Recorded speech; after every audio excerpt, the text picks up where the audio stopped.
Praise lord. దేవుని శ్రేష్టమైన నామమునకు మహిమ కలుగునుగాక. ప్రభు నామమున మీ అందరికీ హృదయపూర్వక వందనాలు. ఈ ఉదయకాలము దేవుని వాక్యాన్ని విందాం.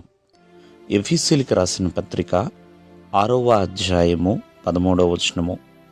అందుచేతను మీరు ఆపద్దినమందు వారిని ఎదిరించుటకును సమస్తము నెరవేర్చిన వారై నిలవబడుటకును శక్తిమంతులగునట్లు దేవుడిచ్చు సర్వాంగ కవచమును ధరించుకునుడి. ప్రేమైన వర్లరా, ఇక్కడ మనము ప్రస్తుతమున్న ప్రకారముగా మరి ఎన్నో దురాత్మల సమూహములతో పోరాడుతున్నాం. కావున అవి కంటికి కనబడని శక్తులు. ఇలాంటి వాటితో పోరాడుతున్నప్పుడు ప్రేమైన వర్లరా, మరి వాటిని ఎదిరించడానికైనా అలాగే దేవుడిచ్చిన సమస్తమును నెరవేర్చి నిలవబడడానికైనా శక్తి అనేది చాలా చాలా ప్రాముఖ్యమండి. మరి ఆ శక్తినిచ్చేదే దేవుడిచ్చే సర్వాంగ కవచము. అది గొప్ప యుద్ధ ఆయుధములు. కాబట్టి ఆత్మీయ జీవితంలో కొన్ని యుద్ధ ఆయుధములు ఉన్నవండి. ఆ ఆయుధములు ఏంటనేది ఈ ఉదయకాలమందు మనం తెలుసుకుందాం.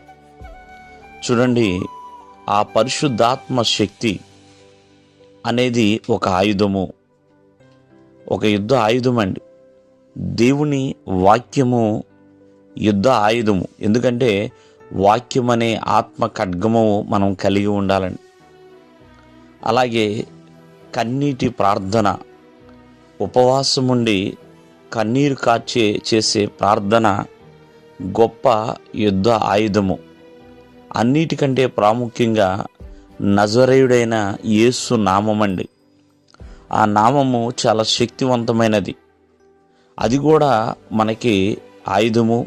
అలాగే యేసు రక్తము మన యొక్క ఆయుధము. ఇవన్నీ కూడా ఆత్మీయ జీవితంలో మనము కలిగి ఉండాలి. అలా కలిగి ఉన్నప్పుడు ప్రియమైన వర్లరా, మరి ఎన్నో వాటిని మనము ఎదిరించగలుగుతాం.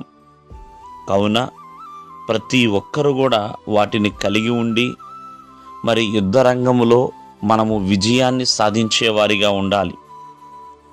ఎందుకంటే అపవాది తంత్రాలు ఎదిరించడానికైనా మరి శక్తిమంతుడా రావడానికి దేవుడిచ్చే సర్వాంగ కవచమే యుద్ధ ఆయుధము.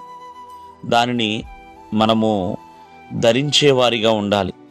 ఎందుకంటే మనం పోరాడేది శరీరులతో కాదండి, అంధకార సంబంధమైన లోకనాథులతో. అంధకారం అంటే చీకటికి సంబంధమైన మరి ఆ సాతానుతో పోరాడుతున్నాం. కాబట్టి మరి యేసుని నామము, కన్నీటి ప్రార్థన, దేవుని వాక్యము, పరిశుద్ధాత్మ యొక్క శక్తి, ఉపవాస ప్రార్థన, యేసయ్య రక్తము, ఇవన్నీ కూడా మనకు గొప్ప యుద్ధ ఆయుధాలు. కాబట్టి వీటిని ధరించుకుని మనం ఆత్మీయ జీవితంలో ముందుకు కొనసాగుదాము, విజయాన్ని చూడగలుగుతాం. దేవుడు మిమ్మల్ని ఆశీర్వదించునుగాక. ఆమేన్.